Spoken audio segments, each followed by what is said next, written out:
Hey everybody, it's Courtney and I am back with another video for Scrapping for Less. Today I'm using the sketch from the sketch challenge over on the show and share group on Facebook. So if you're not already a member, go ahead and join that group and enter the contest. I decided to create my panel using what will look like photographs. So I didn't have a die for that, so I just cut pieces of white cardstock, 2 for each one. One will be the frame itself, and then the other one will be where I stamp my images. I'm just taking a pencil here and lightly outlining the frame so I know where to stamp. And each one is going to be just slightly different, being I kind of created my own die here. So I'm trying to keep the back as well as the frame together so I know which one goes with what. I'm going to be using the stamp set Beach Babies by Sunny Studio, and I will be stamping with Lawn Fawn's jet black ink because I will be Copic coloring these little girls. There's a ton of different images in this stamp set. You can create a scene, you can do pretty much anything with this set. But I'm just gonna kind of keep it simple. I took the 3 images of the little girl standing up. I wanted to avoid putting her in water. I wanted each photo to kind of look very similar.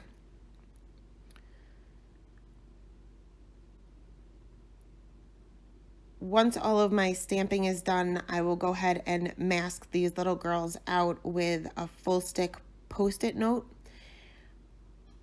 I wasn't too careful when I cut out the masks. The ink blending that I'm going to be doing is very subtle, so you really won't notice if there's any lines that you may have missed in the mask.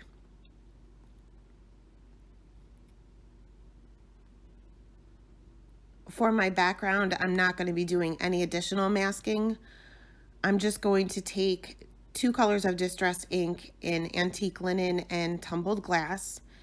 And this is where I forget to erase those pencil lines. So before you do any ink blending, you'll want to make sure that you erase those lines, because once you have your ink down, it's not going to come up.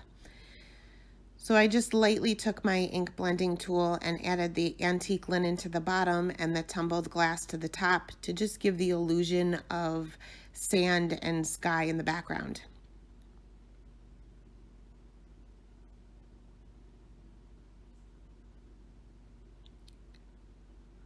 Once my ink blending was done, we will move on to the Copic coloring.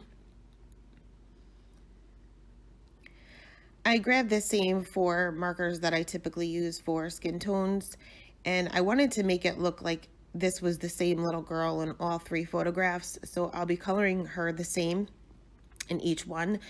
I start off with my lightest color and just basically map out where my darkest areas will be. I'm not concerned with the light source here, so I just laid down my shadows underneath where her hair is, maybe where her arm hangs over the rest of her body, where those little goggles hang down. I move on to my darkest color and then to my 2 midtones and then back to my lightest color. These are pretty intricate, with the exception of her face. They're really tiny areas. Her little arms and legs are really tiny. You don't need 4 colors here. It's kind of just a habit of mine to grab these 4 markers for skin tones. But you could probably get away with even just 2, maybe even 1 for her arms and legs, just because they are so tiny. For her face, you could always add in maybe an extra mid-tone color.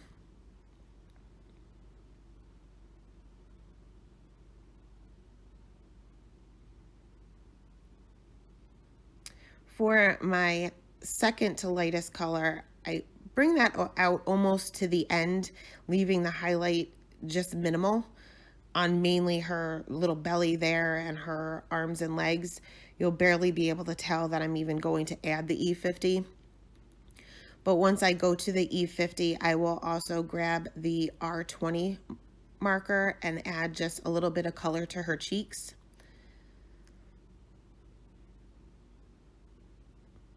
And then blend that out again with the E50.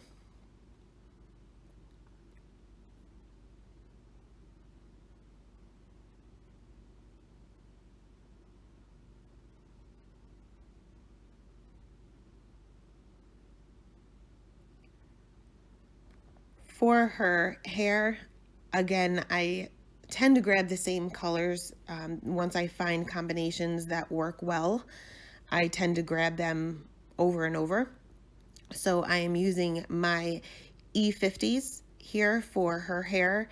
And again, when I do my hair, I start with my darkest color because I do like to see those flicks. I don't want to over blend. So I'm just creating a highlight right on the top of her head there. You can kind of create your highlight anywhere on these images. Sometimes there's a part in the hair where you can kind of have a guide as to where the highlights will be. But in this case, you can pretty much put them anywhere and they'll look all right.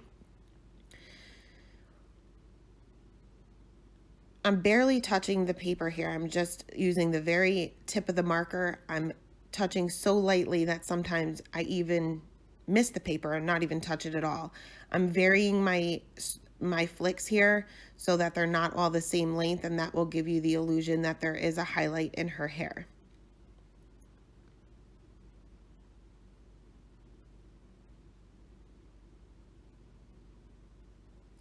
For this little girl, she has those goggles on top of her head, so there's not going to be much of a highlight, especially being that would cast a shadow anyway.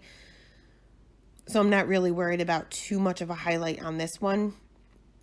Once my darkest color is laid out, I'll move on to my E57 and just extend those flicks just a little bit more. Again, barely touching the paper and varying the flicks.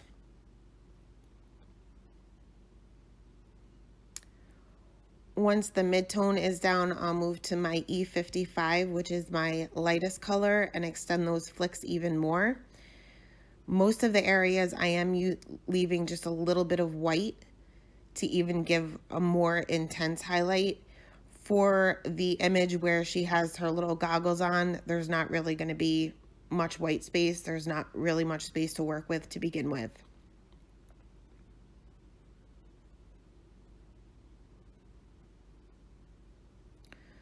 For her bathing suit, I am making it in yellowish, orangish. I'm mixing up the YR markers and Y markers.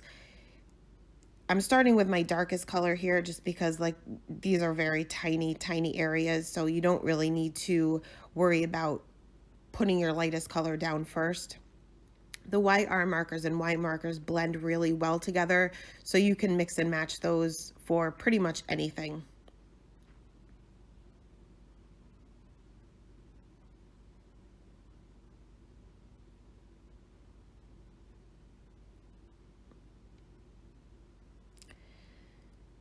Next, for the little vest that the one girl is wearing and the tube around the other girl's waist, I'm using reds here.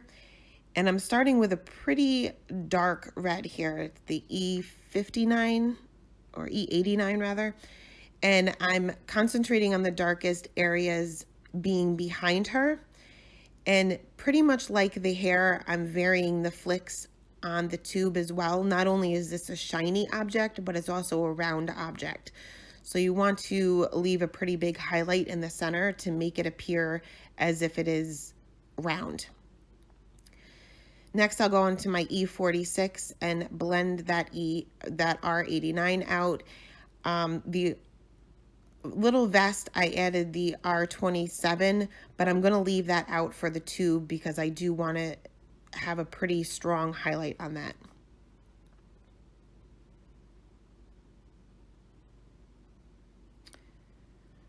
I'll take one of those YR markers and add that just to her little ponytail holder. And for her little goggles here, I started with a dark gray here. This is a C7. I'm not sure what I was thinking, to be honest. I guess I started coloring them as sunglasses and they're not sunglasses. But I'll take my white gel pen and add a few highlights in the end, so hopefully it won't be too noticeable. The frame of the goggles, I'll make it appear white just by using lighter C markers.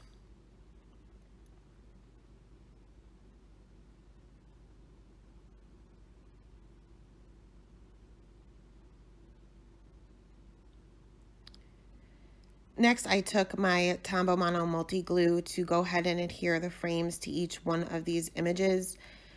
For something like this, I like to use a wet glue just because I have a couple of seconds to adjust it if needed. The Tombow Mono Multi Glue does dry pretty quickly, but you at least have a couple of seconds if you need to shift it around.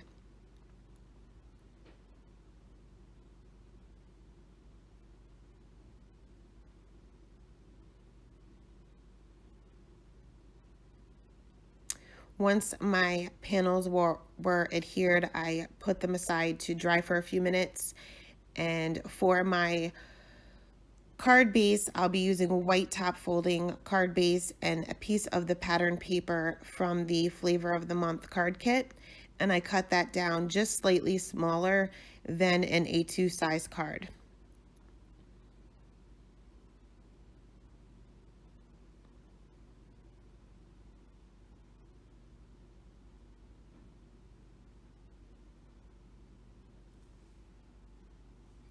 For my sentiment, at first I was going to stamp it right on that pattern paper, and I was debating on what color to use. I didn't really want to bring black in, and I wasn't sure what color I should use to go over those blue lines within the pattern paper. So I decided to ultimately stamp the sentiment right on the bottom of one of those photos that will be in the center.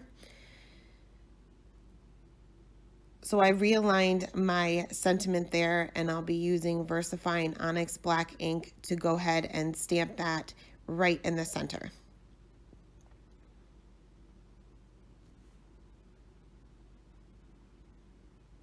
Usually when I line up sentiments, because these are two separate stamps, I'll line them up on my grid mat there. Once I put them on my acrylic block, I will stamp off on a scratch piece of paper just to make sure it is lined up before I stamp it on my project.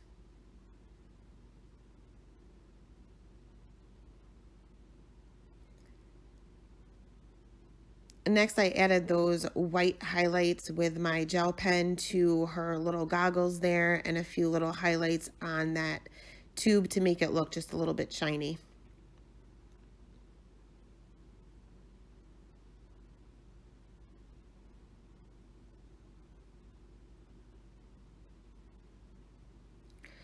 I adhered the two little photographs in the top and the bottom corner flat onto the panel with that same glue, and then I'll use Scotch foam tape to adhere the middle one.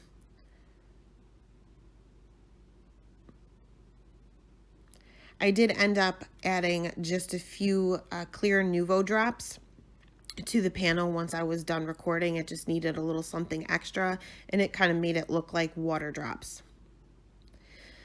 But that is it for today. Thanks so much for stopping by, and don't forget to join the Facebook group for Scrapping for Less Show and Share and enter the contest. I hope you guys have a great day.